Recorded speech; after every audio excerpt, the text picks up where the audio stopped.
Boa tarde, meus amigos, boa tarde, minhas amigas. Nós estamos aqui na Sociedade de Estudos Espíritas Francisco de Assis. Hoje é dia 24 de agosto de 2026. Nesse horário, às 17h30, nós estudamos essa obra, Pelos Caminhos da Mediunidade Serena, de Ivone do Amaral Pereira. Essa obra foi organizada pelo nosso irmão Pedro de Camilo, da editora La Chatre, né? Antes de iniciarmos aqui o nosso estudo, vamos fazer a nossa prece, agradecendo a Deus, agradecendo a Jesus pelas bênçãos, pelo amor, pela compaixão que o Senhor sempre demonstra contra cada um de nós. Que possamos continuar trabalhando pelo nosso esforço pessoal, para que a gente possa servir verdadeiramente ao Mestre dentro daquilo que ele tiver necessidade.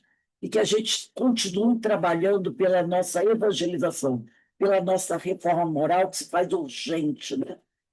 E pedimos também sempre ao Pai que abençoe, fortaleça os nossos irmãos que nesse momento estão passando por dificuldades, que eles possam, Senhor, ter forças para se reerguer e continuar sua caminhada na santa paz do Cristo.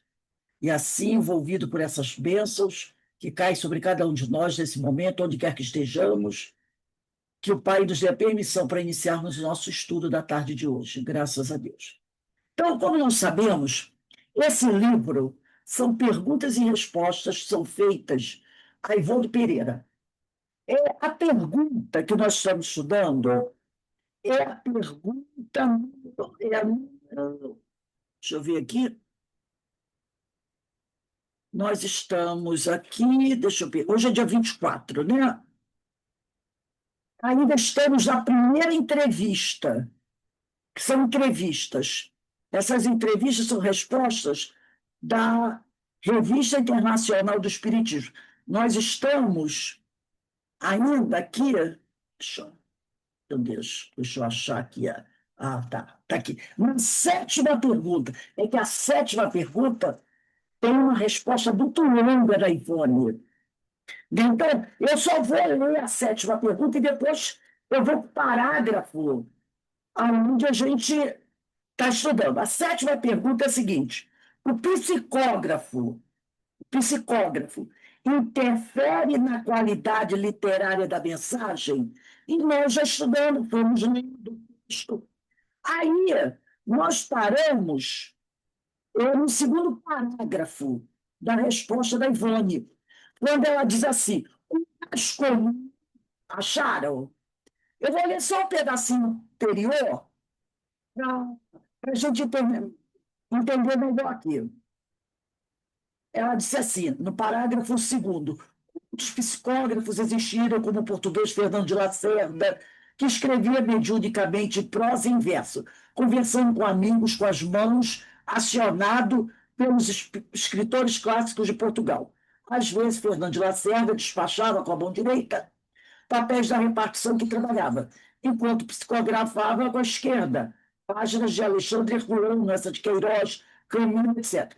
O mesmo sucedia ao médio brasileiro Carlos Mirabelli, de São Paulo, que psicografava com as duas mãos, também conversando teses científicas ou filosóficas em línguas diferentes uma das outras, né?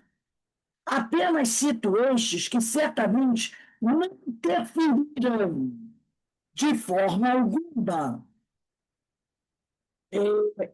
na qualidade ou na ação da psicografia. Porque já estudamos aqui, né, até com Kardec, que Kardec sempre disse o seguinte: que o médium, de certa forma, interfere na comunicação. Não por médium que você seja, você vai, de alguma forma, interferir. Por quê? Porque a mensagem dele passa pela tua mente. Então, você vai interferir. Agora, o bom médium é aquele que interfere muito pouco.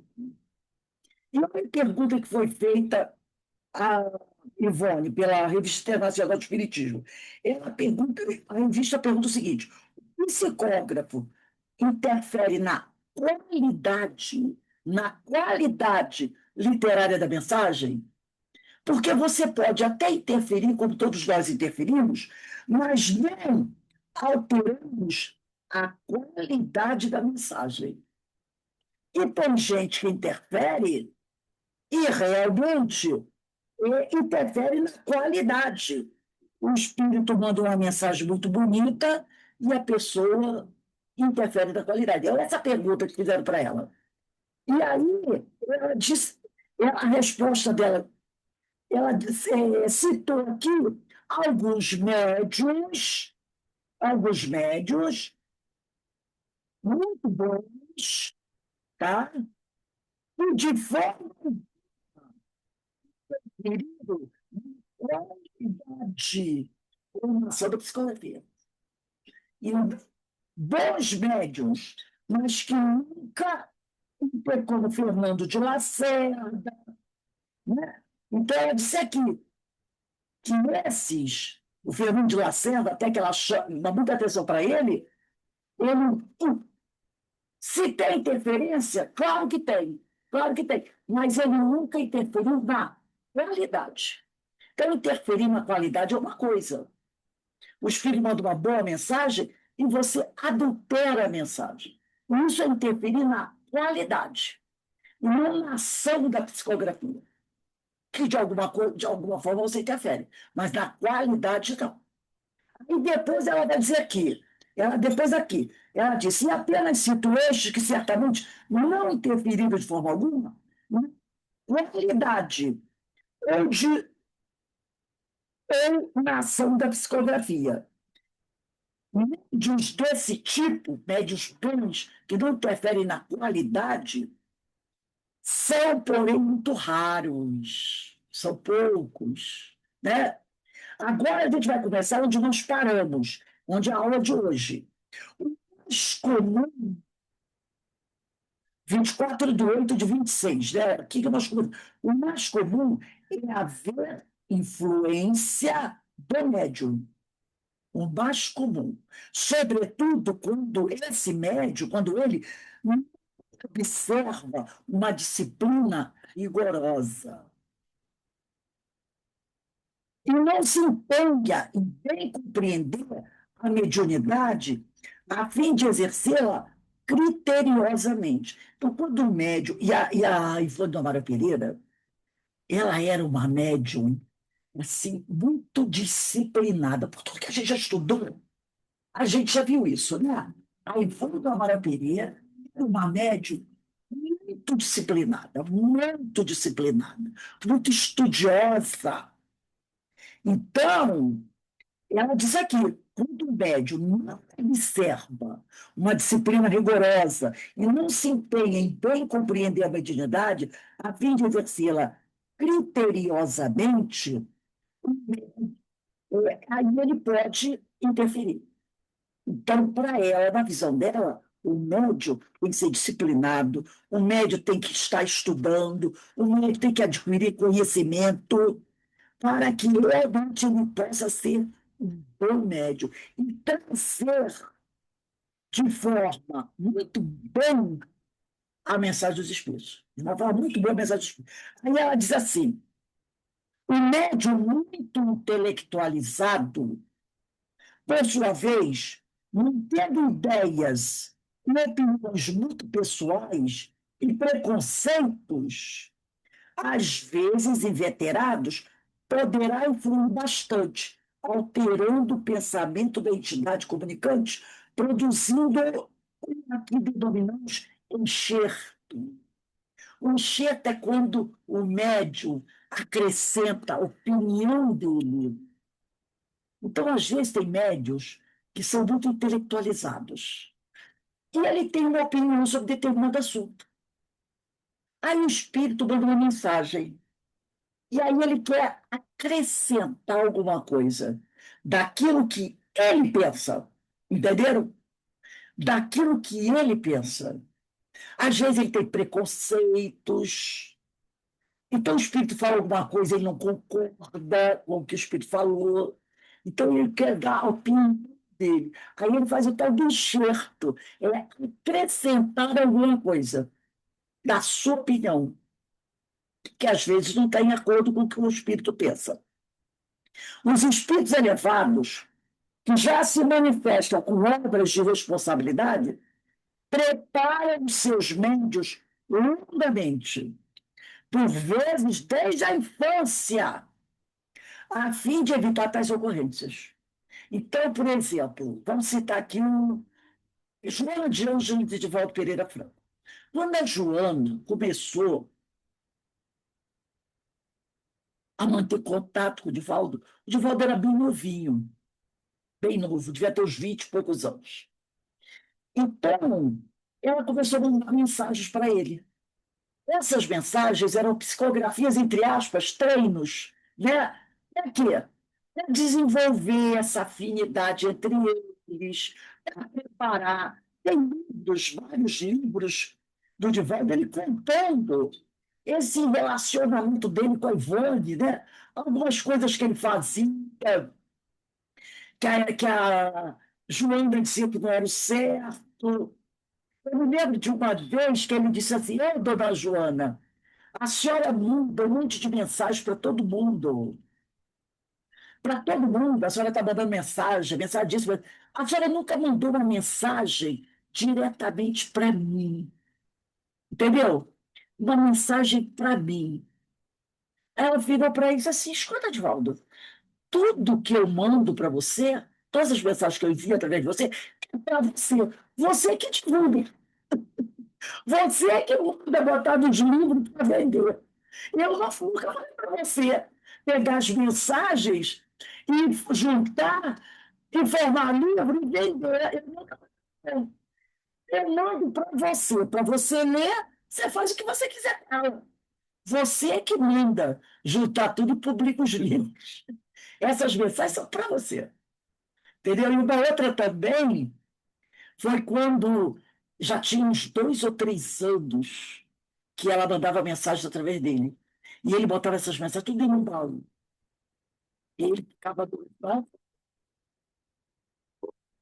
coisa de Valdo, agora séria mesmo. Não que você tem que fazer. Pegar fogo. Ele pegou o troço. Como é que é, dona Joana? Para lá essa mensagem aqui. Tudo é do baú. É toda a mensagem que a senhora manda a senhora diz para mim não publicar. Mas eu guardo. Está tudo arrumadinho. Você está mandando eu jogar fogo dela. Ela disse é. Elas não servem para nada. Tudo isso aí era mensagem treino. Você não pode publicar isso, não. Isso foi antes, né, dele exigir que ela mandasse mensagem para ela. Ele mais toda Joana, ele já estava achando que aquelas mensagens que ele tinha psicografado dela durante 2 ou 3 anos eram mensagens boas. Eu falei, não, aquilo ali era treino para você desenvolver a psicografia, para a gente se afinar, entendeu? Mas joga fora. Que ali também tinha mensagem de outros espíritos. Não, não, joga fora.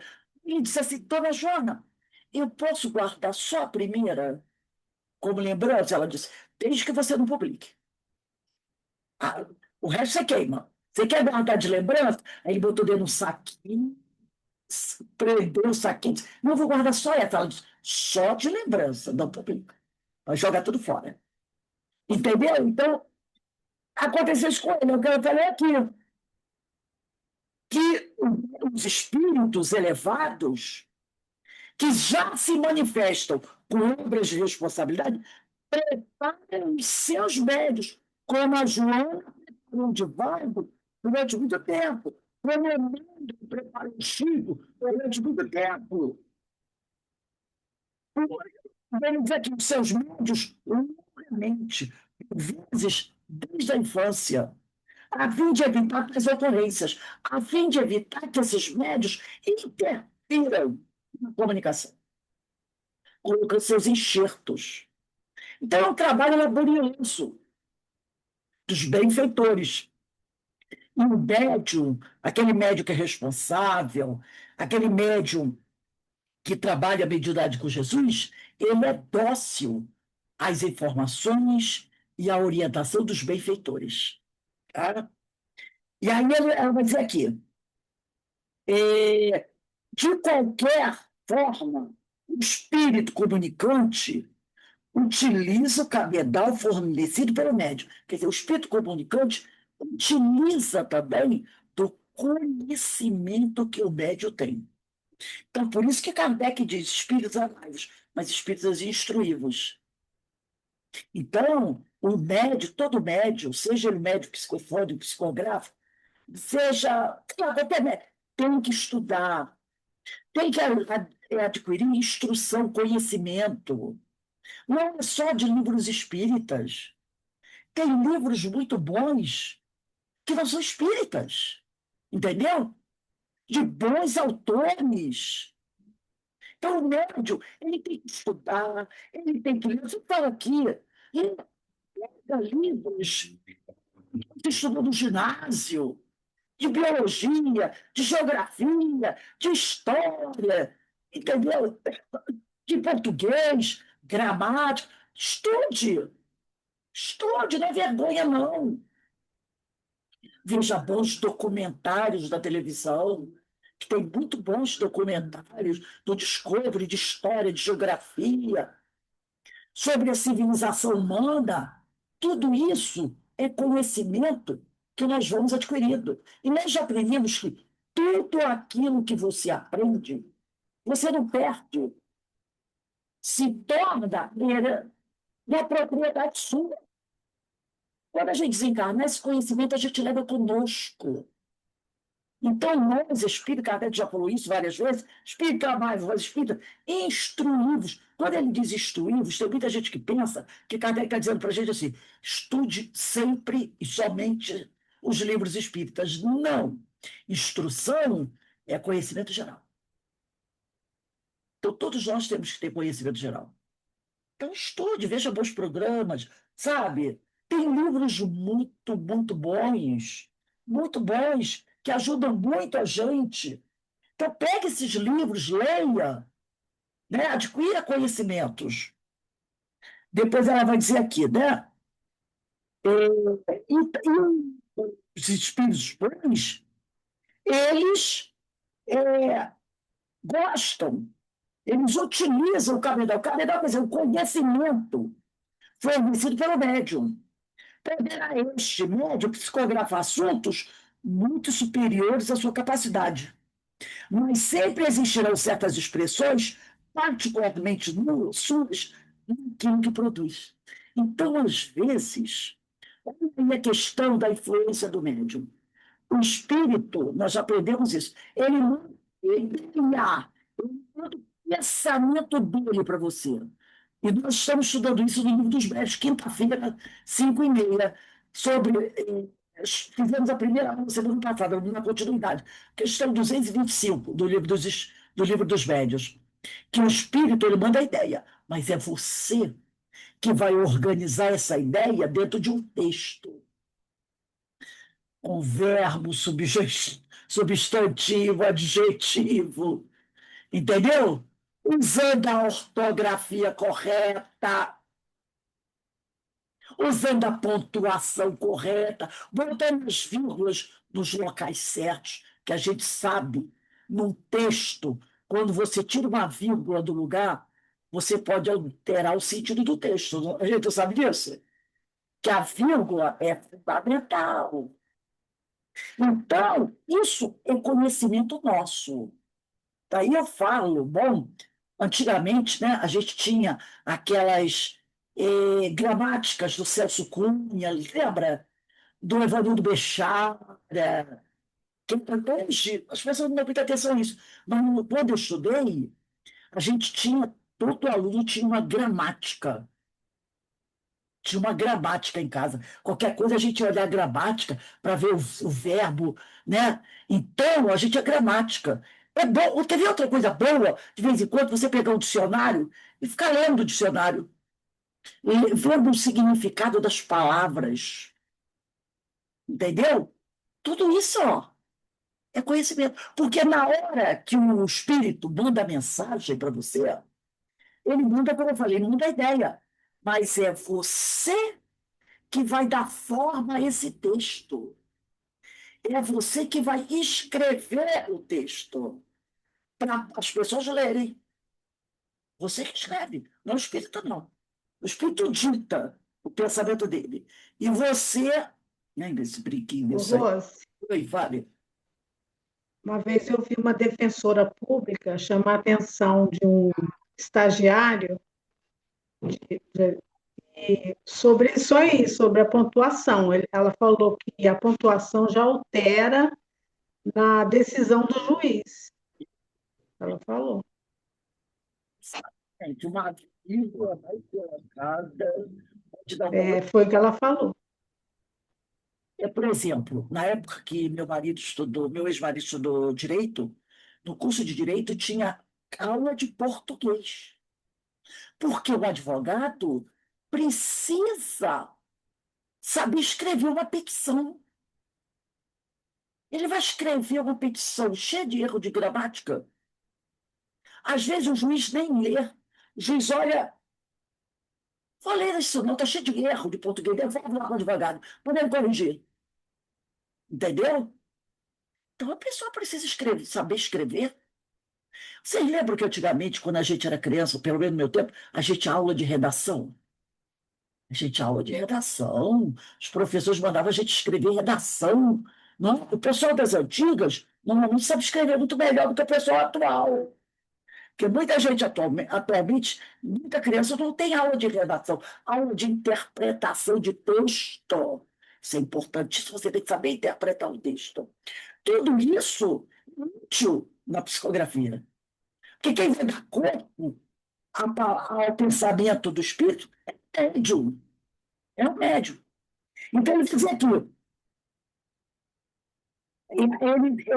é, aí ele falou aqui, né? Poderá este médium psicografar assuntos muito superiores à sua capacidade, mas sempre existirão certas expressões particularmente suas daquilo que produz. Então, na hora que ele está fazendo, escrevendo, ele vai usar muitas vezes expressões dele, do médium, para organizar o pensamento do espírito.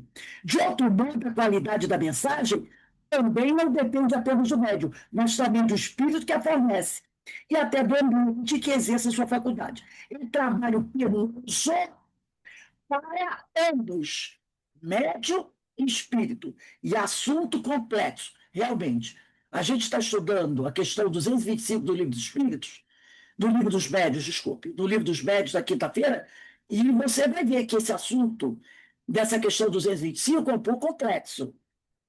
O melhor meio de a palavra dos Espíritos chegar pura e de boa qualidade, ele procura o médium moralizar-se, elevar-se espiritualmente, fazer-se humilde, reconhecer as próprias fraquezas e jamais se considerar excelente ou indispensável, além do dever de exercer o bem em toda parte.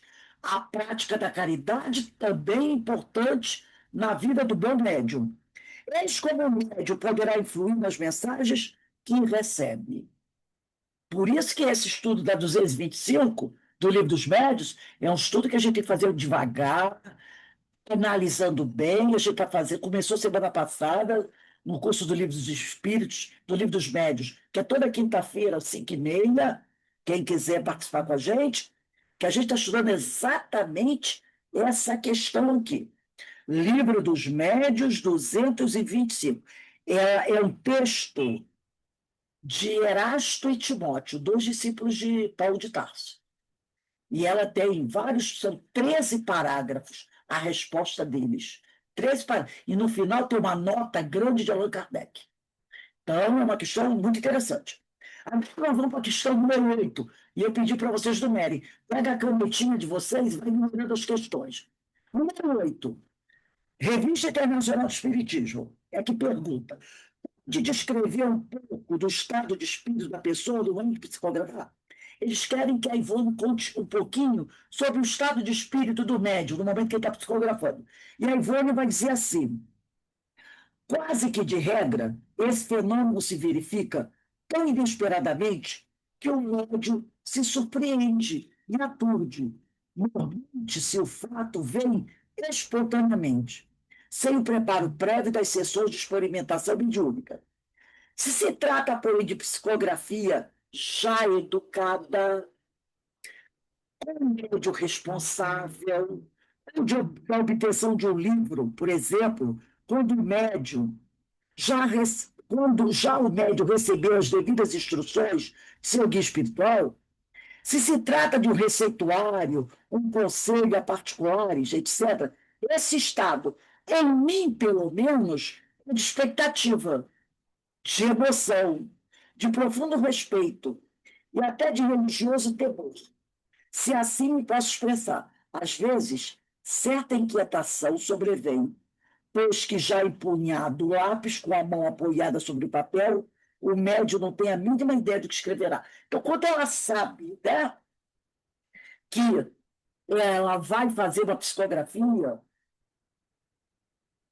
seja um receituário, seja um aconselhamento para alguém que pediu, seja um livro, ela, a espiritualidade já mostrou isso para ela, ela fica na expectativa, tipo, o que será que vem daí, né?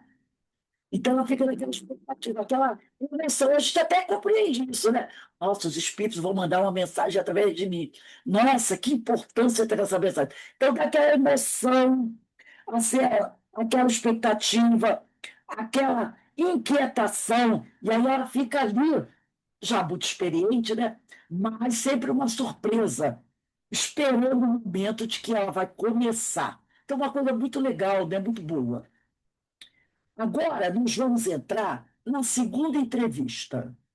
Essa entrevista agora não é mais da Revista Internacional do Espiritismo. Está aqui escrito assim: em agosto de 1975, o Instinto periódico eram jornaizinhos. Antigamente era muito comum ter muitos jornais espíritas. Eu cheguei até durante um tempo comprar. Eu comprava na banca de jornal, eu recebi de amigos, o Semeador, o Folha Espírita. É muito comum ter muita publicação de jornal, que você comprava até na banca de jornais espíritas. Então, eu disse aqui, o instinto, quer dizer, não existe mais. Periódico Carioca, Obreiros do Bem, publicou mais uma entrevista de Ivone Pereira. Foi publicada essa entrevista do jornal. Uma entrevista histórica em que a pupila de Charles fala sobre os primeiros contatos com o espírito Camilo Castelo Branco, que é o espírito que enviou a mensagem do livro Memória Desconhecida.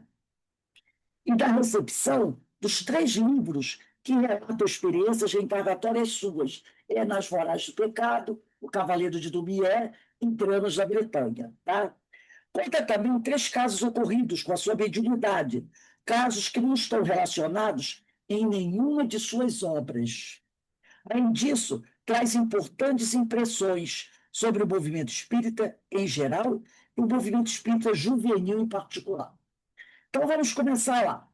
É a primeira pergunta, porque a segunda entrevista a gente não vai continuar com a numeração. Parou, a outra terminou no número 8. Agora essa vai ser a número 1, né? Porque agora quem vai fazer as perguntas são os trabalhadores do jornal Obreiros do Bem, o periódico carioca, né?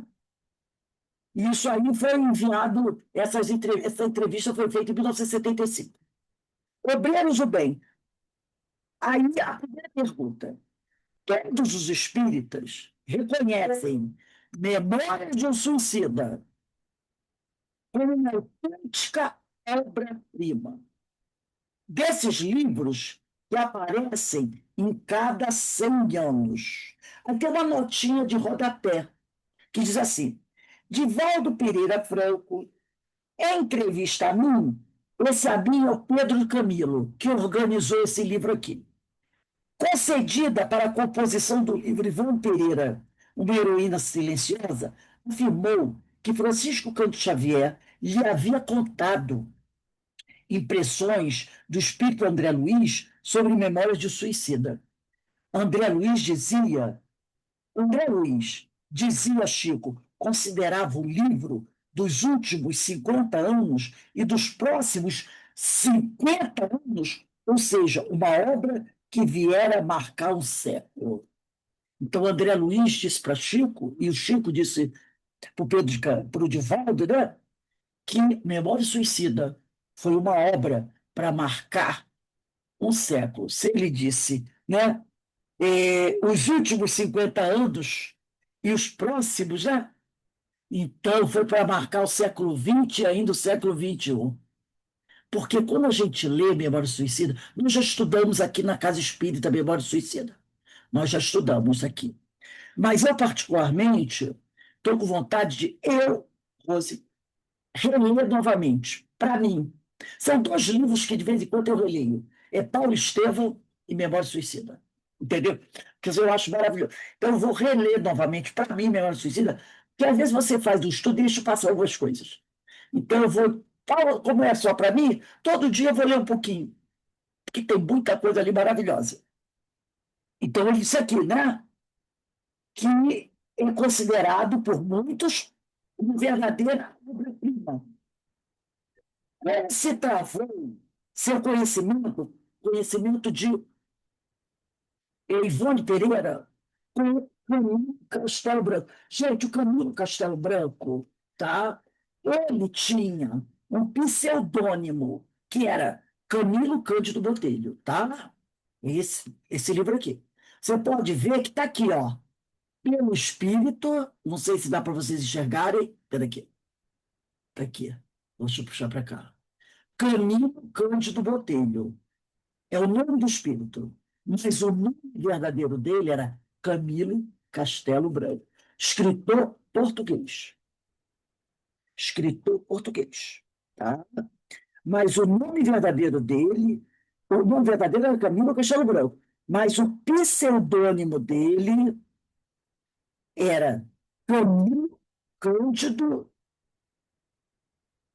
Cândido Botelho. Eu falo isso porque, às vezes, uma pessoa diz assim: mas peraí, o nome dele é Camilo Cândido Botelho, como é que você está dizendo agora que é Camilo Castelo Branco? Porque Camilo Castelo Branco é o nome do escritor, é o oficial, o nome oficial, entendeu? Camilo Cândido, Camilo Castelo Branco, o nome do escritor português. Mas pseudônimo que está no livro, na capa do livro, é Camilo Cândido Botelho, que é um pseudônimo. Tá? Mas aqui ele vai usar sempre Camilo Castelo Branco, que é o nome dele. E quais as circunstâncias que cercaram a captação do livro? Aí a Ivone vai responder: creio que meu conhecimento com Camilo seja até de vidas passadas.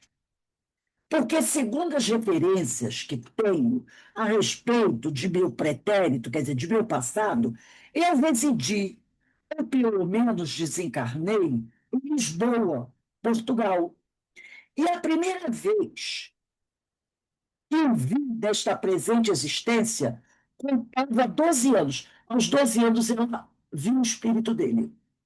Somente não sabia que fosse ele, Camilo Castelo Branco. Vi aquele espírito muito triste, torturado, mas, repito, não sabia que era Camilo. No ano de 1956, depois de ter sido dado a público, depois que 1950, quando o livro foi publicado, Memória de Suicida, em novembro de 55, fui pela primeira vez a Pedro Leopoldo.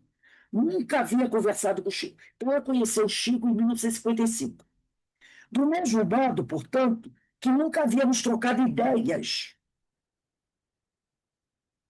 Nunca havia trocado ideias sobre este assunto. Estávamos, então, na residência de Chico, onde, na sala, conversávamos com Dona Esmeralda Bittencourt, de quem o Chico era muito amigo.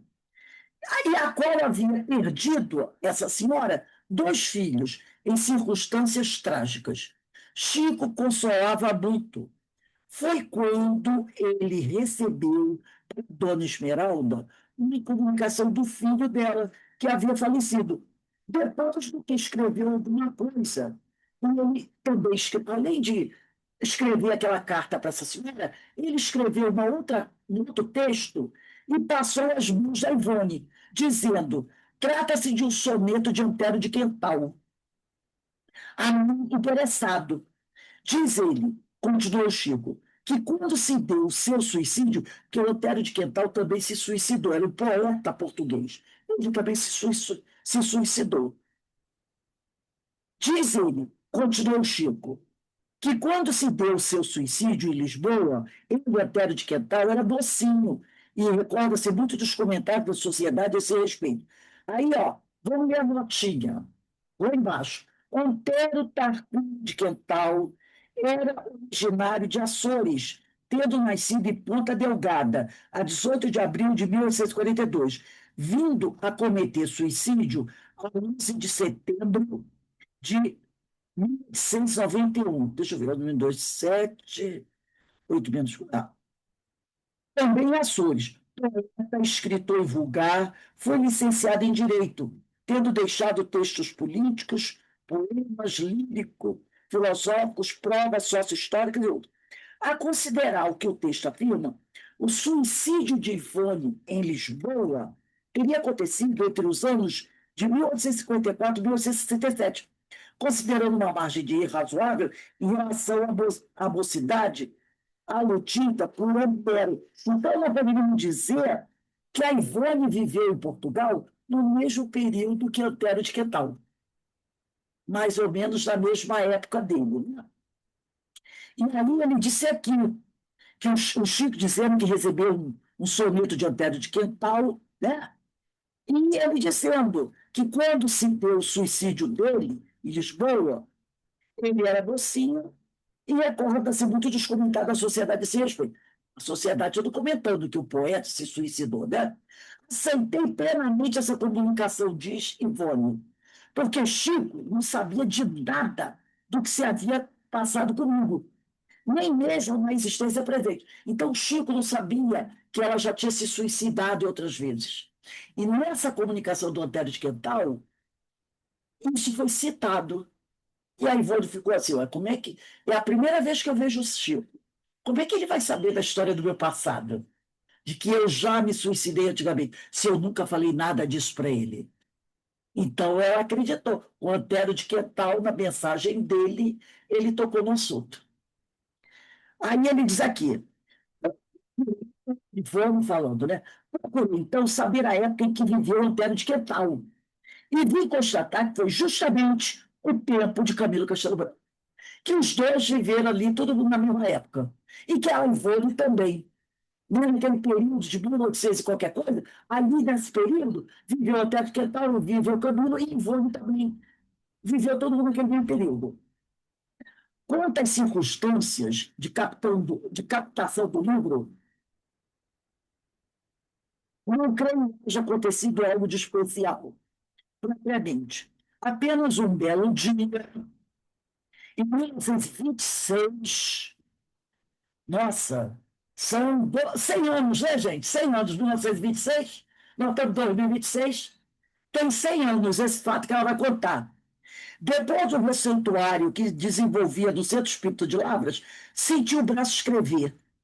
Vi Camilo, o espírito, e começaram desde então a surgir os episódios de memória de um suicida. Acontece que o escritor, Camilo Castelo Branco, dava apenas as narrativas, sem nenhum comentário doutrinário. Só faltavam fatos. Ele não trazia a orientação doutrinária que o livro espírita deve ter. Né? Aí ela diz aqui, se fosse muito nova, ela era muito nova em 1920, ela nasceu em 1900, ela tinha 26 anos. Como se fosse muito nova e conhecesse pouco a doutrina, eu vou até botar aqui 26 anos que ela tinha, e conhecesse pouco a doutrina, passei a achar que talvez se tratasse de uma mistificação. Mas como gostasse, no fundo, do que, por assim dizer, surgia no papel, Como ela começou a gostar das mensagens que chegavam, continuei a escrever diariamente na instituição já citada, no Centro Espírita de Lavras. Após o receituário abundantíssimo, ela era média de receituário. Doutor Bezerra mandava os remédios e ela psicografava. Só 25 anos após, quando ela estava com 51 anos, né? Só 25 anos depois, após, quando eu morava no Rio de Janeiro, quer dizer, aos 51, tendo os espíritos me orientado no sentido de,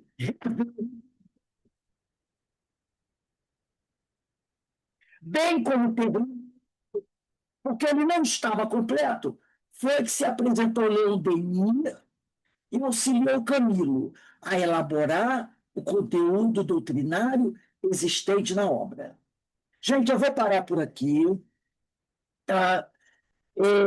É, porque a hora já está adiantada, né?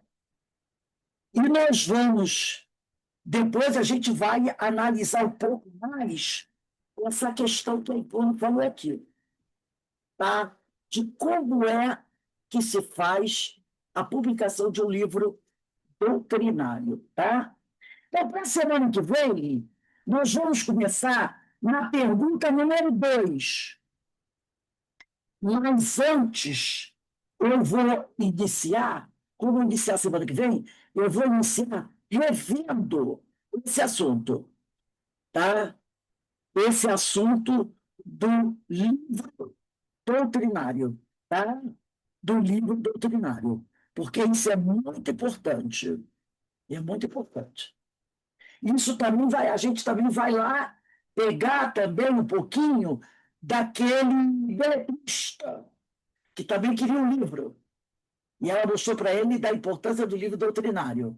Então, o livro só contava histórias. O Menor Suicida, o que o Camilo fez? Ele contou a história dele, suicida, mas não tinha conteúdo doutrinário. E aí precisou que Leon Denis viesse para ajudar Camilo a rever a obra e colocar dentro da obra conteúdo doutrinário, porque esse é o verdadeiro livro espírita. Ele tem que ter conteúdo doutrinário. Então, semana que vem é dia 31. 31/8, a gente vai iniciar aqui, na pergunta número 2 da segunda entrevista, que é a entrevista feita pelos obreiros do bem, tá bom? E a Ivone vai ter muito que nos ensinar nessa obra, gente. Muita coisa para nos ensinar nessa obra. Então, nós vamos encerrando aqui o nosso estudo de hoje, mais uma vez, agradecendo a Deus essa oportunidade que a gente está tendo aqui, né? De conversar, de ver através dessa nossa irmã Ivone Amaral Pereira fatos importantes da doutrina, do conteúdo doutrinário, para que a gente possa realmente estar preparado.